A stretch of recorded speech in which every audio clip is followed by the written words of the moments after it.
भाजप शिवसेना रिपाईची पहिली जाहीर सभा शिवाजी पार्कमध्ये होतीये। बरोबर संध्याकाळी 6 वाजता या सभेला सुरुवात होईल। सभेला देवेंद्र फडणवीस, एकनाथ शिंदे आणि रामदास आठवले देखील उपस्थित असणार आहेत। आगामी निवडणुकांच्या पार्श्वभूमीवर ही सभा अत्यंत महत्त्वाची मानली जाते।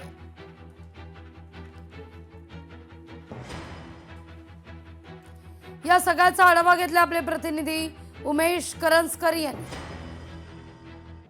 महायुतीची महासभा आज दादरच्या शिवाजी पार्क मैदानात पार पडते। काल याच ठिकाणी ठाकरे बंधूंची सभा पार पडली होती आणि आता याच ठिकाणी आपण पाहतोय की महायुतीची महासभा देखील पार पडते आणि आसन व्यवस्था जर पाहिली तर आपल्याला तशाच प्रकारची आसन व्यवस्था इथं पाहायला मिळते। मागच्या बाजूला जे सगळे महायुतीचे जे उमेदवार आहेत ते बसणार आहेत आणि पुढे जे नेते मंडळी आहेत त्या नेते मंडळासाठी ही आसन व्यवस्था करण्यात आलेली आहे। खास करून जर आपण पाहिलं तर ही आसन व्यवस्था पाहिली तर मुख्यमंत्री देवेंद्र फडणवीस, त्याच्या बाजूला उपमुख्यमंत्री एकनाथ शिंदे, मुख्यमंत्र्यांच्या डाव्या बाजूला ही सर्व जे भाजपचे नेते मंडळी असणार ती बसणार आहेत। तर उपमुख्यमंत्री एकनाथ शिंदे यांच्या उजव्या बाजूला एक जे शिवसेनेचे नेते मंडळी ते बसणार आहेत। अशी सर्व आसन व्यवस्था जी आहे ती आपल्याला इकडं पाहायला मिळते।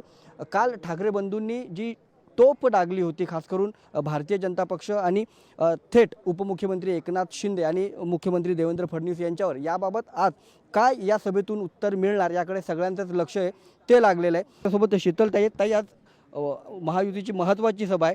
काल याच ठिकाणी ठाकरे बंधूंची सभा झाली होती। मुख्यमंत्री असतील, उपमुख्यमंत्री असतील, त्यांना डिवचण्याचा प्रयत्न, स्टँड अप कॉमेडी शो झाला तो त्याच्याबद्दल म्हणताय का? अच्छा, ती सभा होती, मला वाटलं ते स्टँड अप कॉमेडी होतं। कारण इथे ज्यांचा वकूब नाही, ज्यांचा अभ्यास नाही अशी लोक येऊन इथे स्टँड अप कॉमेडी करत होते।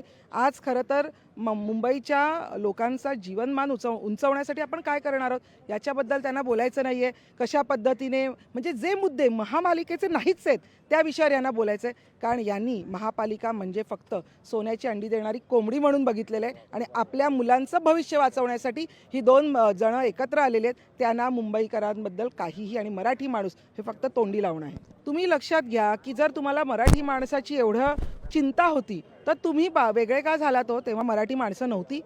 20 वर्ष झाली तुमच्या पक्षाला येऊन, तेव्हा मराठी माणसं दिसली नाहीत? तेव्हा का बरं एकत्र येऊन तुम्ही तेव्हा युती नाही केलीत? आता तुमच्या पायाखालची वाळू सरकलेली आहे ना। डिनर डिप्लोमसी करायची त्यांच्याबरोबर, हां, आणि मग टक्केवारीचं गणित चुकलं की इथे येऊन त्यांच्या नावाने गळे काढायचे। हे नाटकं मुंबईकर जाणून आहेत, त्याचे फोटो उपलब्ध आहेत।